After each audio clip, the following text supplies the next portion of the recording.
یہ منظر دیکھ کر نہ صرف مسز واسطی حیران رہ گئیں بلکہ رانیہ بھی زیادہ بہتر حالت میں نہ تھی۔ تنویر کے پاؤں اور ٹانگیں صحیح طرح سے کام نہیں کر رہے تھے، پھر بھی وہ کھانا پہنچانے آیا۔ آپ لوگ صبح سے مصروف ہیں، شاید کھانے کا وقت نہیں ملا۔ میں نے شیف سے کھانا بنوایا ہے، تنویر نے کہا اور کائٹن کو کہا کہ انسولیشن باکس میز پر رکھ کر کھول دے۔ کھانے میں ابلا ہوا ٹوفو سوپ، تازہ جھینگے اور موسمی سبزیاں شامل تھیں۔ مسز باستی اور رانیہ صبح سے مصروف تھیں۔ بھوک کا احساس ہی نہیں ہوا تھا، بلکہ کھانے کا خیال بھی نہیں آیا تھا، لیکن جیسے ہی ان کے سامنے کھانے کی ٹرے رکھی گئی وہ بے چینی اور بھوک محسوس کرنے لگیں۔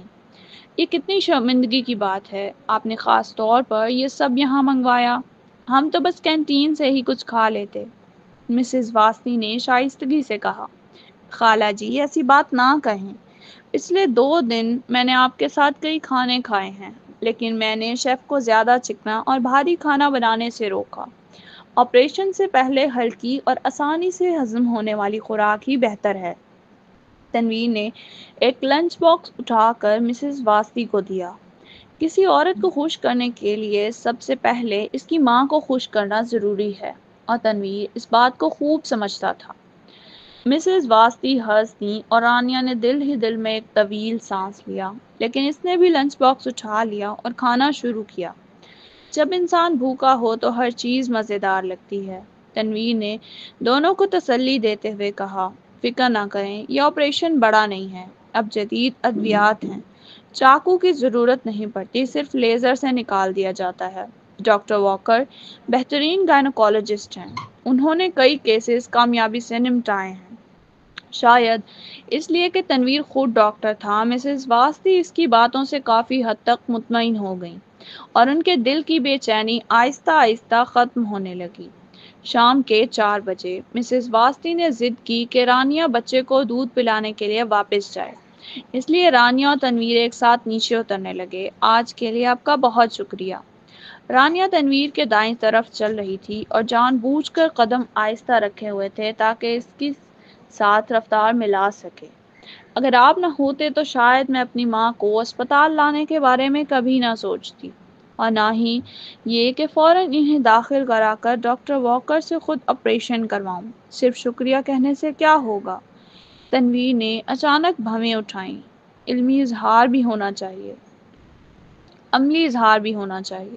رانیہ چونک گئی۔ پھر آپ کس قسم کے اظہار کی بات کر رہے ہیں؟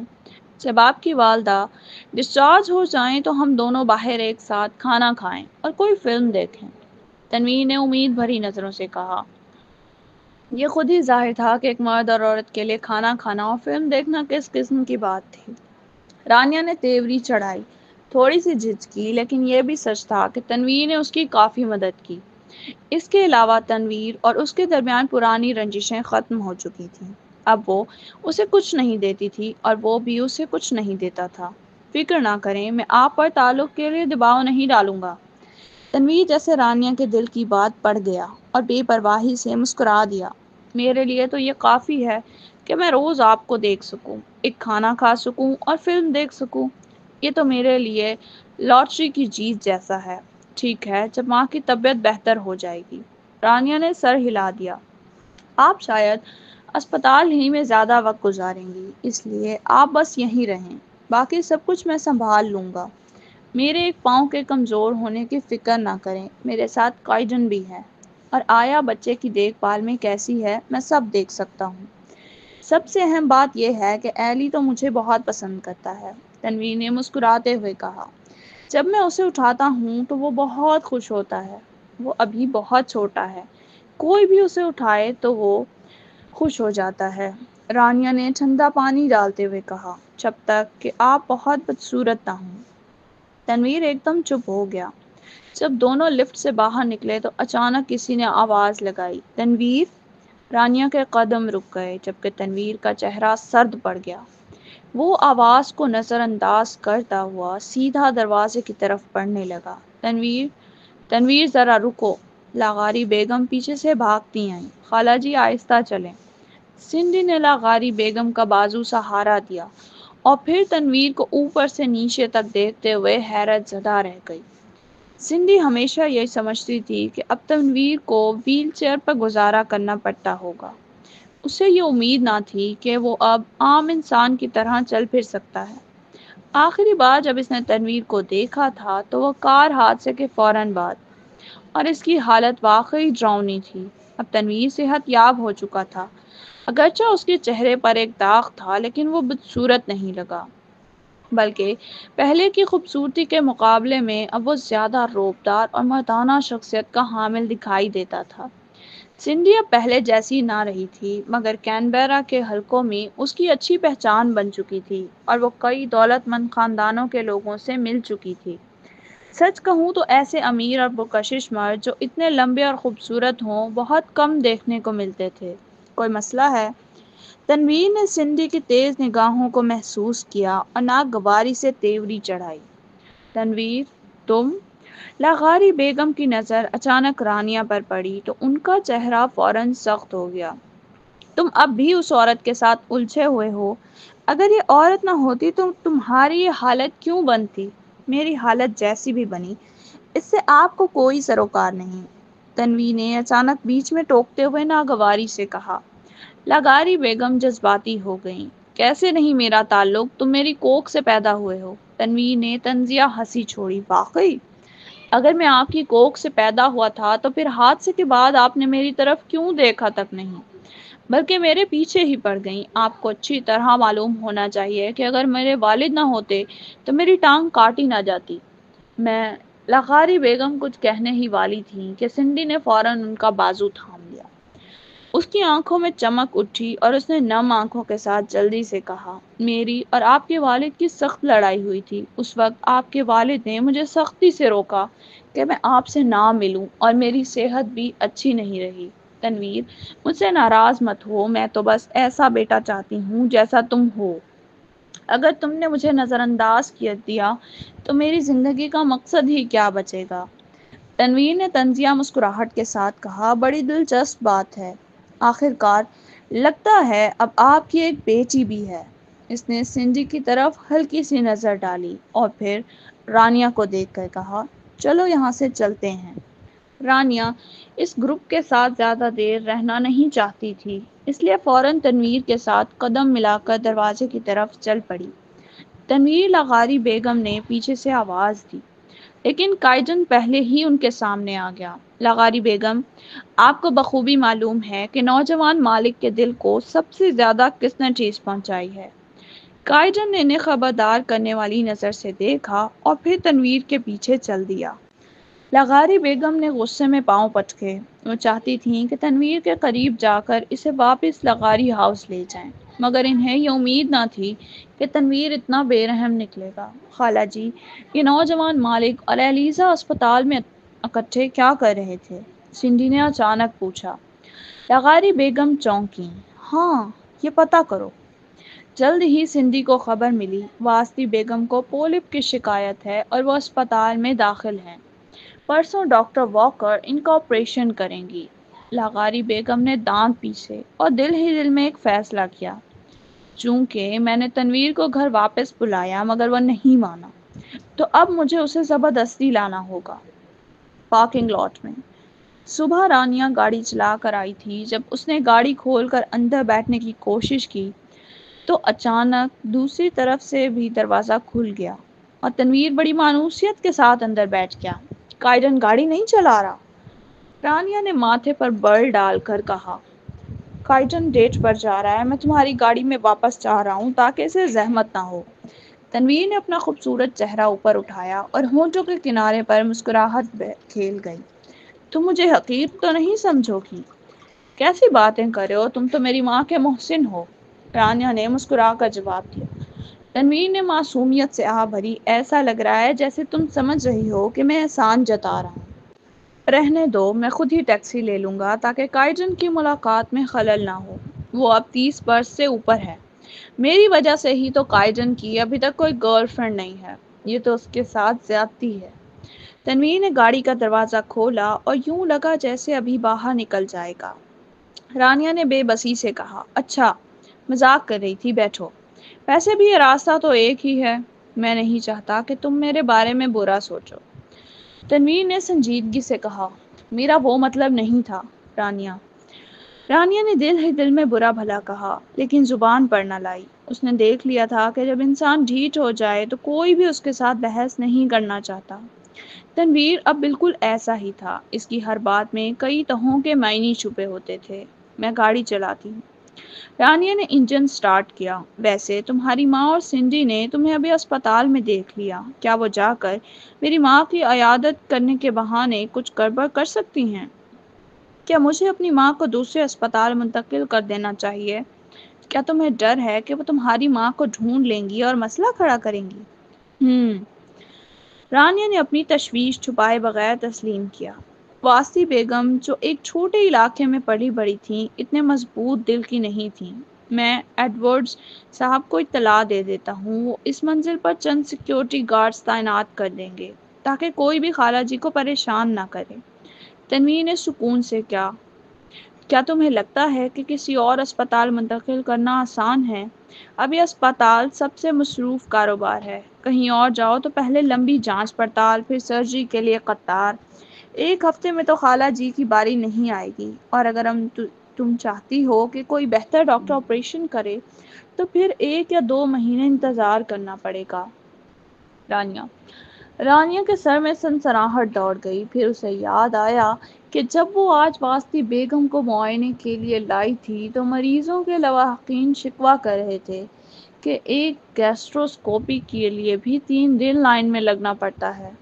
تنویر نے مزید یاد دلایا، کیا تمہیں معلوم ہے کہ باہر کے شہروں سے کتنے لوگ ڈاکٹر ایڈورڈز کے پاس قطار میں لگتے ہیں؟ ڈاکٹر ایڈورڈز کی اگلے مہینے کی اپائنٹمنٹ مکمل طور پر بک ہو چکی ہے۔ رانیہ کے پاس کہنے کو کچھ نہ تھا۔ کچھ دیر بعد اس نے کہا، اگر تم کلینک میں بیٹھ جاؤ تو آدھے سال کی اپائنٹمنٹس بھی فوراً بھر جائیں گی۔ تنویر ہمارے اسپتال میں زیادہ سے زیادہ 2 ماہ پہلے تک اپائنٹمنٹ لی جا سکتی ہے۔ رانیہ نے تنویر کو پہلو سے دیکھا، مجھے لگتا ہے تم تو ویسے ہی کافی مصروف رہتے ہو۔ ایسا نہیں ہے، خالی بیٹھنے سے بہتر ہے کچھ کرنا۔ تنویر نے انکار نہ کیا۔ دن کے وقت رانیہ کام پر جاتی تھی اور واسطی بیگم گھر پر ہوتی تھی، اس لیے تنویر اکثر ان کے گھر جا کر بچے کو دیکھ لیتا تھا۔ تنویر کو یہ بالکل برا نہیں لگتا تھا کہ وہ روزانہ چھوٹے سے بچے کی دیکھ بھال کرے۔ رانیہ کے ہونٹ بے اختیار کھنچے، وہ کہنا چاہتی تھی کہ تنویر کو اس سے کوئی فرق نہیں پڑتا، لیکن حقیقت یہ تھی کہ ایک اچھا ڈاکٹر واقعی بہت سے بے بس مریضوں کو نئی زندگی دے سکتا ہے۔ اگر تم چاہتی ہو کہ میں جاؤں تو میں جاؤں گا۔ تنویر نے پلک جھپکائے بغیر اسے گھورا۔ اس کی آنکھوں کے عکس میں رانیہ کی پرچھائی جھلک رہی تھی۔ رانیہ کسی وجہ سے رانیہ کو سانس لینے میں دقت محسوس ہونے لگی، شاید گاڑی میں گھٹن زیادہ تھی۔ رانیہ نے کھڑکی نیچے کی اور اسے گھورتے ہوئے بولی، میں نہیں چاہتی تھی کہ تم جاؤ، یہ تو ڈین ایڈورڈز تھے جنہوں نے مجھ سے کہا کہ میں تمہیں مناؤں۔ تنویر نے او کہا اور خاموش ہو گیا۔ گاڑی ولا کے دروازے تک پہنچی تو رانیہ ضبط نہ کر سکی اور بولی، مجھے لگتا ہے تمہیں اسپتال میں کام پر جانا چاہیے۔ تم ابھی جوان ہو، اتنی بڑی مہارت سیکھ کر لوگوں کو نہ بچانا سراسر ضیاع ہے۔ تو مطلب تم چاہتی ہو کہ میں جاؤں؟ تنویر نے گاڑی کا دروازہ کھولتے ہی دوبارہ مڑ کر اسے تیز نگاہوں سے دیکھا۔ رانیہ جھنجھلا گئی، تمہیں ہر بات میں یہی کیوں جاننا ہوتا ہے کہ میں چاہتی ہوں یا نہیں؟ کیا بس میرے کہنے پر ہی تم جاؤ گے؟ ہم تنویر نے سنجیدگی سے سر ہلایا، اگر تم کہو گی تو میں جاؤں گا۔ رانیہ نے طنزیہ کہا، اگر میں کہوں کہ تم گند کھاؤ تو کیا کھاؤ گے؟ تنویر نے لمحہ بھر بھی ہچکچاہٹ نہ کی، ٹھیک ہے میں کھا لوں گا۔ رانیہ نے تمسخر سے کہا، پھر جاؤ کھا کر آؤ، جب تک تمہارے منہ پر گندگی نظر نہ آئے مجھے تسلی نہیں ہوگی۔ تنویر خاموشی سے گاڑی سے اتر گیا۔ رانیہ نے اس کے چہرے پر ہلکی سی مسکراہٹ دیکھی تو گھبرا گئی، رکو، میں تو مذاق کر رہی تھی۔ میں بھی مذاق کر رہا تھا۔ تنویر کی آنکھوں میں شرارت جھلکی، میں بھلا گندگی کیوں کھاؤں گا؟ رانیہ نے یکدم خود کو زیادہ سوچنے پر کوسا اور جھنجھلا گئی، لیکن ابھی وہ غصہ کرنے ہی والی تھی کہ تنویر نے دوبارہ کہا، لیکن پہلی بات سچ ہے، اگر تم چاہو کہ میں ڈاکٹر بنوں تو میں جاؤں گا۔ اس دنیا میں چاہے کسی کی بھی نہ سنوں، تمہاری ضرور سنوں گا۔ اچانک فضا میں کشیدگی بڑھ گئی۔ رانیہ کو محسوس ہوا کہ اس کے دل کی دھڑکن تیز ہو گئی ہے۔ ٹھیک ہے، میں چاہتی ہوں تم جاؤ۔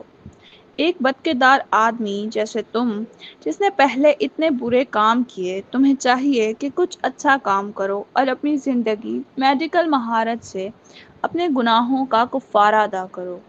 تنویر نے بھویں اٹھائیں۔ رانیہ، میں مانتا ہوں کہ تمہارے ساتھ میں نے برا کیا، لیکن باقی عورتوں کے ساتھ کبھی نہیں۔ وہ سب مجھ تک صرف دولت کے لیے آئیں۔ میرا کفارہ صرف تمہیں نقصان پہنچانے کا ہے۔ تمہارے ٹانگیں ہی سب کا بدلہ ہیں۔ رانیہ نے تیوری چڑھائی اور پرانی باتیں چھیڑنا نہیں چاہا۔ یہ کافی نہیں، تمہاری زندگی قیمتی ہے، لیکن اگر تم چاہتی ہو تو میں اسپتال جاؤں گا۔ تنویر نے اپنی چھڑی تھامی اور آہستہ آہستہ ولا کے اندر چل پڑا۔ رانیہ نے اسے اندر جاتے دیکھا اور پھر گاڑی گھر کی صحن میں لے آئی۔ واسطی بیگم اسپتال میں تھیں اور ابھی کئی ذمہ داریاں باقی تھیں۔ تنویر اندر جا کر سیدھا فون ملاتا ہے۔ تنویر، کیا تم نے ایلیزا کو کہا تھا کہ مجھے اسپتال واپس آنے کے لیے منائے؟ ڈین ایڈورڈز، ہاں۔ وہ ابھی مزید سمجھانے ہی والا تھا کہ تنویر اچانک بولا، تو میرا دفتر تیار کرو۔ واسطی بیگم کی سرجری کے بعد میں اسپتال آ جاؤں گا۔ واقعی؟ ڈین ایڈورڈز دنگ رہ گیا۔ اسے یقین ہی نہ آیا، تم اچانک مان کیسے گئے؟ تنویر، رانیہ چاہتی ہے کہ میں آؤں، اس لیے میں سنوں گا اور ضرور آؤں گا، بس اتنا ہی۔ کسی طرح ڈین ایڈورڈز کو لگا کہ اس کی مدھم آواز میں ایسا لہجہ ہے جیسے کوئی محبت جتلا رہا ہو۔ کیا یہ واقعی وہی تنویر سوری ہے جو کبھی ہزاروں عورتوں کو بیچ رہ کر بھی کسی سے نہ جڑتا تھا؟ میرے لیے تو یہ آنکھیں کھول دینے والی بات ہے۔ ڈین ایڈورڈز نے آہ بھری، میں نے تمہیں پہلے کتنی بار سمجھایا، میرا تو لعاب تک خوش ہو گیا، لیکن ایک لڑکی کے ایک لفظ کے برابر بھی اثر نہ ہوا۔ بکواس، تنویر نے بے رحمی سے کہا اور ہلکا سا قہقہ لگایا۔ اپنا آپ دیکھو، تمہارے چہرے پر کتنی جھریاں ہیں، تم کسی کا مقابلہ کر سکتے ہو؟ ڈین ایڈورڈز نے دل میں سوچا، تمہیں لگتا ہے مجھے خوشی ہے؟ یہ اسپتال ہی ہے جو مجھے اتنی فکر دلاتا ہے۔ لیکن ایک بات سن لو، میں رات کی ڈیوٹی نہیں کر سکتا، میرا جسم برداشت نہیں کرتا۔ تنویر نے دھیرے سے کہا، ابھی کے لیے میں سرجری بھی نہیں کر سکوں گا، میری ٹانگیں اتنی دیر کھڑے رہنے کے قابل نہیں۔ یہی کافی ہے، چاہے بیٹھ کر ہی کام کرو، ہمارے لیے بہت بڑی مدد ہوگی۔ ڈین ایڈورڈز نے سکون کا سانس لیا۔ ویسے تمہارے جانے کے بعد آج دوپہر تمہاری ماں نے اسپتال کے لوگوں سے واسطی بیگم کی حالت کے بارے میں پوچھ گچھ کروائی ہے۔ میری ماں کیا چاہتی ہے؟ تنویر نے آنکھیں تنگ کی، میں نہیں جانتا، لیکن سیکیورٹی گارڈز نے بتایا کہ تمہاری ماں اور سنڈی اوپر جا کر واسطی بیگم کو تنگ کرنے نہیں گئے۔ ڈین ایڈورڈز بھی دل ہی دل میں بے چین ہوا۔ میں تمہارے خاندانی معاملات میں مداخلت نہیں کرنا چاہتا، مجھے اس میں نہ گھسیٹو۔ میں نہ تمہیں ناراض کر سکتا ہوں، نہ تمہارے والد کو، آخر ہم ایک دوسرے کو 10 برس سے زیادہ عرصے سے جانتے ہیں۔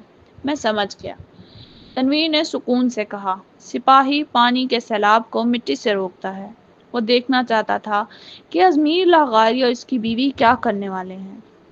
اگلے دن رانیہ نے ایلی کو دودھ پلایا اور اسپتال کی طرف روانہ ہو گئی۔ آج واسطی بیگم کی سرجری تھی۔ رانیہ 1 گھنٹہ اسپتال میں رکی، لیکن کام کی مصروفیت کے باعث اسے فوراً FYG ویڈیوز کے ہیڈ کوارٹر جانا پڑا۔ کانفرنس روم میں پہلے ہی FYG ویڈیوز کے کئی بڑے شیئر ہولڈرز اور سندھی موجود تھے۔ معاف کیجیے گا، آپ کو کافی دیر انتظار کرنا پڑا، مجھے کچھ مصروفیت کی وجہ سے تاخیر ہو گئی۔ رانیہ جلدی سے اندر آئی اور اپنا بیگ کرسی پر رکھ دیا۔ کوئی بات نہیں، سنڈی نے آہستہ سے لیدر سیٹ گھمایا اور ہلکا سا مسکرا کر بولی، ایلیزا بی بی کی والدہ اسپتال میں ہیں، یقیناً آپ وہیں سے آ رہی ہیں۔ واقعی مشکل ہے کہ آپ ایسے وقت میں یہاں معاہدے پر دستخط کرنے کے لیے پہنچی۔ ایلیزا بی بی، کیا آپ کی والدہ بیمار ہیں؟ FYG ویڈیوز کے صدر خاور نے تشویش سے پوچھا۔ جی، ایک چھوٹا سا آپریشن ہے۔ رانیہ نے سنڈی پر نظر ڈالی، مس ٹرنر کو بڑی معلومات ہیں؟ لگتا ہے کل اسپتال میں مجھ سے ملنے کے بعد انہوں نے لوگوں سے حال پوچھ لیا۔ میں تو صرف آپ کی فکر کرتی ہوں، آخر کار ہم جلد ہی قریبی پارٹنرز بننے والے ہیں، سنڈی نے مصنوعی شرماتے ہوئے کہا۔ رانیا نے مزید بات بڑھانا مناسب نہ سمجھا۔ چلیے، چونکہ سب تیار ہے تو معاہدہ دیکھ لیتے ہیں، آج مجھے اور بھی کئی کام نمٹانے ہیں۔ دونوں کمپنیوں کے وکلاء نے پہلے ہی معاہدے پر تفصیل سے غور کیا تھا اور رانیا کے ذاتی وکیل نے بھی دیکھ لیا۔ اس نے فوراً دستخط کر دیے۔ دستخط کے بعد صدر خاون نے سب سے پہلے تالیاں بجائیں اور سندھی کا خیر مقدم کیا۔ جب سندھی تقریر کے لیے کھڑی ہوئی تو اپنی خواہشات چھپانے کی کوشش نہ کی۔ مجھے امید ہے کہ میری شمولیت سے ایف وائی جی ویڈیوز مزید ترقی کرے گا۔ میں عام طور پر ایف وائی جی ویڈیوز کی چھوٹی ویڈیوز دیکھتی رہتی ہوں اور مجھے لگتا ہے کہ ایف وائی جی ویڈیوز میں ابھی بہت سی نئی چیزوں کی گنجائش باقی ہے۔ اگلے آدھے گھنٹے تک سنڈی بولتی رہی۔ ہیوگو چیور نے رانیا کے کان کے قریب جھک کر سرگوشی کی۔ یہ پوری تیاری کے ساتھ آئی ہے۔ اس کے اسٹریٹجک پلاننگ صدر خاور سے بھی بہتر ہے اور اس کی نیت بالکل واضح ہے۔ اس کا منصوبہ واقعی اچھا ہے، لیکن کچھ پہلو دوسرے اداروں کے مفاد کو ضرور چھیڑیں گے۔ رانیا نے ہلکی مسکراہٹ سے سر ہلایا، جیسے یہ سب اس کے لیے نیا نہ ہو۔ میٹنگ ختم ہونے کے بعد رانیا اور ہیوگو ساتھ باہر نکلے۔ اس وقت سنڈی نے رانیا کو روک لیا۔ ایلیزا بی بی، آپ کو میری باتیں کیسی لگیں؟ رانیا، یہ ٹھیک ہے۔ رانیا پہلے ہی فیصلہ کر چکی تھی کہ وہ حصص بیچ دے گی۔ اسے سنڈی کی رائے پر چمک کرنے یا کسی بات کی توجہ دینے کی ضرورت محسوس نہیں ہوئی۔ اگر وہ شیئر ہولڈر سنڈی کے کہنے میں آ گئے تو وہ سنڈی کی ہی مہارت تھی۔ اس کی منظوری سن کر سنڈی نے مسکراہٹ پھیلائی اور اس کے نفیس میک اپ سے سجی ہوئی صورت پر فخر چھپ نہیں سکا۔ مجھے بھی یہی بہتر لگتا ہے۔ ظاہر ہے میں نے ایف وائی جی ویڈیوز کے مسئلے کو اکیلے نہیں سوچا۔ میں نے وقت لگایا، بہت پیسہ خرچ کیا اور ایک ٹیم رکھی ہے جو ایف وائی جی ویڈیوز اور مستقبل کے بازار کا مطالعہ کرے۔ میں خاصی پر امید ہوں۔ تو تم بس مداخلت کرنا چاہتی ہو؟ رانیا نے آنکھیں تیز کیں۔ مداخلت نہیں، مقصد یہ ہے کہ ایف وائی جی ویڈیوز کو بہتر بنایا جائے۔ سنڈی نے ہلکی سی مسکراہٹ دی۔ دیکھو، تم ایف وائی جی ویڈیوز کی بڑی شیئر ہولڈر ہو، مگر تم نے کبھی کمپنی کے لیے کچھ خاص نہیں کیا۔ سب کچھ سراجی کی چھوٹی کمپنی کے پاس جاتا ہے اور تمہاری والدہ کا حالیہ آپریشن ہے، تو پھر تم اتنی دلچسپی کیوں لے رہی ہو؟ میرے خیال میں سالانہ منافع اٹھا لینا ہی محفوظ راستہ ہے۔ ہیوگو نے ماتھا چڑھایا۔ اندر ہی اندر خاموش ہو رہا تھا۔ وہ بولنے ہی والا تھا کہ رانیا نے اشارہ کر کے اسے روکا۔ ہیوگو کو ہونٹ کچکچانے پڑے۔ سنڈی، ذرا تو عاجزی اختیار کرو، رانیا نے خبردار کیا۔ مجھے لگتا ہے میرے پاؤں کی حالت اب اچھی ہے، سنڈی نے طنزیہ انداز میں کہا۔ دوسری بات سمجھ میں نہیں آتی، کیا دنیا میں مرد کم ہیں؟ میں بھول گئی کہ تنویر پہلے کیسا تھا۔ تمہیں مجبور کرنا کہ وہ تمہارا بنے، تمہیں ایک شے سمجھ کر ٹریٹ کرنا اور چاہو تو قربانی دینا۔ کیا تم واقعی سمجھتی ہو کہ صرف اس لیے کہ اس نے تمہاری جان بچائی وہ تم سے محبت کرے گا؟ ہاں ہاں، تم بہت زیادہ ہو۔ میں تو تنویر کو تم سے کہیں زیادہ عرصے سے جانتی ہوں۔ تم نے اسے جیل بھی بھیجا تھا اور پھر خوبصورتی سے اسے گھیر لیا۔ یوکو اب مزید خاموش نہیں رہ سکا۔ اگر جناب لاغاری سچے پیار میں نہ ہوتے تو وہ ایلیزا کو بچانے کے لیے اتنی کوشش کیسے کرتے؟ نہ صرف اس نے خود کو خطرے میں ڈالا بلکہ اپنی ٹانگیں بھی کھو دیں۔ سنڈی نے نرمی سے مسکراہٹ کی۔ رانیا کے پاس آہستگی سے قدم بڑھائے اور سرخ ہونٹ کھولے۔ کچھ لوگ محبت کی وجہ سے اپنی جان تک قربان کر دیتے ہیں، مگر تنویر ایک ایسا آدمی ہے جو فتح حاصل کرنا چاہتا ہے۔ ممکن ہے اس کی نیت مختلف ہو، لیکن اگر تم واقعی اس کے دل کو ہلا دو اور اس سے پیار کر بیٹھو تو تمہیں بھاری قیمت چکانی پڑ سکتی ہے۔ رانیا کی سیاہ نگاہیں آہستہ آہستہ اس کی طرف گھورتی رہیں۔ سنڈی نے نرمی سے کہا، وہ تازگی چاہتا ہے۔ وہ زندگی بھر نئے تجربات کی تلاش میں رہا اور عورتیں بدلتی رہتی ہیں۔ یہ بات دوسروں کے لیے ممکن ہو سکتی ہے مگر تمہارے لیے نہیں۔ تمہیں شاید وہ مزہ سمجھ نہ آئے جو وہ میرے ساتھ لیتا ہے۔ وہ تمہیں بس مرجھائی مچھلی جیسا کہتا ہے۔ رانیہ نے اس طرف نظر اٹھائی بھی نہیں، مگر پتہ نہ چلا کب اس کی آنکھیں گہری اور سیاہ ہو گئیں، جیسے کسی گہری کھائی کی مانند جو لوگوں کو اپنی طرف کھینچ لے۔ ضرور، جب میں اس کے ساتھ تھی تو وہ وفادار نہیں تھا، سنڈی نے جاری رکھا۔ میں اکیلی اسے مطمئن نہیں رکھ سکتی تھی، حالانکہ اس نے پہلے مجھ سے منگنی کا وعدہ بھی کیا تھا، پھر بھی وہ باہر جا کر مزید تعلقات بناتا رہا۔ میرے علاوہ بھی اس کے باہر کئی عورتیں رہیں۔ سب سے چھوٹی ایک کالج کی طالبہ ہے، مگر انہیں کالج کی لڑکی مت سمجھو۔ تنویر کو نوجوانی کا جوش سب سے زیادہ بھاتا ہے، رانیہ نے ٹھنڈی آواز میں کہا۔ کبھی کبھی میں مردوں پر شک کرتی ہوں، تنویر اتنی عورتوں کے ساتھ سو سکتا ہے اور ہماری عورتیں جلدی معاف کر دیتی ہیں تو انہیں بے شرم کہہ دیا جاتا ہے۔ تم بھی یہی سمجھتی ہو؟ سندھی نے لال ہونٹ اٹھائے اور ہنسی میں کہا، دیکھو تم خود بھی مونٹی کے ساتھ سو چکی ہو۔ تنویر کے والدین تمہارے بارے میں پیٹھ پیچھے باتیں کر رہے ہیں، کہتے ہیں تم فکر نہیں ہو، ایک سیکنڈ ہینڈ چیز ہو، ان کے بیٹے کے لائق نہیں۔ ہیوگو کو سنڈی کی باتیں مزید سننے کا کوئی شوق نہیں رہا۔ مس ٹرنر، میں ایلیزا کو تنویر میں کوئی دلچسپی نہیں ہے، اور نہ ہی آپ دونوں کے بیچ کی باتوں میں۔ آپ کام کی بات کریں، میرے خیال میں ذاتی معاملات کو بیچ میں لانے کی کوئی ضرورت نہیں۔ ہیوگو کی نظر میں تنویر تو کب کا بیرون ملک جا چکا تھا اپنی ٹانگوں کا علاج کروانے، اور ایلیزا بھی کبھی اس کا ذکر نہیں کرتی تھی، اسے تنویر میں دلچسپی کیسے ہو سکتی تھی؟ واقعی؟ سنڈی نے شوخی سے مسکرا کر کہا، کل ہی میں نے نوجوان مسٹر لاغاری کو صدر ایلیزا کے ساتھ دیکھا۔ شاید میں نے غلط سمجھا، لیکن میرا مطلب کچھ اور نہیں تھا، میں تو صرف صدر ایلیزا کو سمجھا رہی تھی۔ آخر کار آپ نے پچھلے رشتے میں دل شکستہ ہو کر خودکشی کی تھی، ایک عورت ہونے کے ناطے میں نہیں چاہتی کہ آپ دوبارہ جذباتی طور پر زخمی ہوں اور پھر سے مرنے پر مجبور ہوں۔ آپ کی فکر کا شکریہ، رانیہ نے پرسکون لہجے میں جواب دیا، یہ تو میرا فرض ہے۔ سنڈی نے لبوں پر مسکراہٹ رکھی، اونچی ایڑیوں پر چلتی ہوئی باوقار انداز میں باہر نکل گئی۔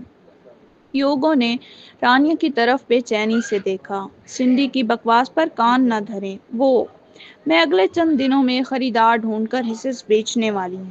رانیہ نے اسے ٹوک دیا، تمہیں بیچنے ہیں یا نہیں یہ تم جلد فیصلہ کر لو۔ بیچ دیتا ہوں، یوگو نے سر ہلا دیا۔ میں پہلے کچھ ہچکچا رہا تھا، لیکن سنڈی کے رویے کو دیکھ کر اب فیصلہ کر لیا ہے، چھوڑو۔ وہ مطمئن تھا، کیونکہ ابتدا میں ایف وائی جی ویڈیوز میں سرمایہ لگانے کا موقع بھی رانیہ کی بدولت ملا۔ اس نے پچھلے سال کافی منافع کما لیا تھا اور اب بس اپنی انٹرٹینمنٹ کمپنی کو بہتر طریقے سے چلانا چاہتا تھا۔ اس کی کمپنی کو تقریباً تنویر نے ہی کچل دیا تھا، اور وہ جانتا تھا کہ اس مارکیٹ میں نکلنا کتنا مشکل ہے۔ پارکنگ لاٹ میں رانیہ گاڑی میں بیٹھی اور دروازہ بند کر دیا۔ اس وقت جب وہ اکیلی تھی، اس کا چہرہ برف کی طرح سرد ہو گیا۔ کہا جاتا ہے کہ سانپ کو مارنا ہو تو 7 انچ پر مارو۔ سنڈی کی باتوں نے واقعی اسے سخت کراہت دلائی۔ کیا تنویر اکیلی سنڈی سے مطمئن نہیں ہوتا؟ اور سب سے کم عمر لڑکی تو ایک کالج کی لڑکی تھی۔ رانیہ نے طنزیہ مسکراہٹ کے ساتھ سر جھٹکا۔ اسی وقت فون کی گھنٹی بجی۔ کسی نے ویڈیو کال کی۔ رانیہ، دیکھو للی، ایلی خوشی سے ہنس رہا ہے۔ ویڈیو میں ایلی کی چمکتی مسکراہٹ اور تنویر کی خوش کرنے والی آواز سنائی دی۔ ایلی نے ابھی وہ دودھ پی لیا جو تم چھوڑ کر گئی تھی، وہ بالکل ٹھیک ہے، زیادہ رویا بھی نہیں۔ تم اپنے کام پر دھیان دو، فکر مت کرو۔ رانیہ کا موڈ خراب تھا، اس نے سرد لہجے میں کہا، یہ تمہارا بیٹا نہیں ہے، تم اتنی فکر کیوں کر رہے ہو؟ تنویر ساکت رہ گیا۔ وہ تمہارا بیٹا ہے، اس لیے لازمی ہے کہ مجھے فکر ہو، اور تمہیں واسطی بیگم کے ساتھ وقت گزارنا ہے۔ میں یقیناً ایلی کا اچھی طرح خیال رکھوں گا۔ ضرورت نہیں، گھر پر آیا اور نرس موجود ہیں، تم جا سکتے ہو۔ رانیہ نے ٹھنڈے لہجے میں کہا، میرے بیٹے کے پاس زیادہ دیر مت رکو، میں نہیں چاہتی کہ وہ تم سے کوئی برے مرض سیکھ لے۔ لیکن بہن لیلن ایلی کا خیال نہیں رکھتی۔ تنویر حیران ہوا، کل ہی تو بہن لین نے کہا تھا کہ وہ آیا پر زیادہ بھروسہ نہیں کرتی، اور نرس کے سپرد ایلی کو اکیلا چھوڑنا اسے پریشان کرتا ہے۔ آخر کار آج کل بچوں کو مارنے والی آیا کی خبریں عام ہیں، تو پھر یہ اچانک تبدیلی کیوں؟ یہ تمہارا مسئلہ نہیں، رانیہ کا لہجہ اتنا سرد تھا کہ وہ خود بھی جھنجھلا گئی۔ اسے تنویر کا چہرہ تک دیکھنا برا لگا اور اس نے فون کاٹ دیا۔ 2 منٹ بھی نہ گزرے تھے کہ تنویر نے دوبارہ کال کی۔ رانیہ، مجھے معلوم ہے کہ ماضی میں نے بہت گندے کام کیے، لیکن اب سب چھوڑ دیے۔ اگر تمہیں کسی بات پر اعتراض ہے تو سیدھا کہو، میں فوراً بدل جاؤں گا۔ مجھے تمہارے سر سے پاؤں تک سب ناپسند ہے۔ رانیہ نے تنویر کی آواز سنتے ہی غصے سے کہا، خاص طور پر تم اندر سے باہر تک گندے اور گھٹیا ہو۔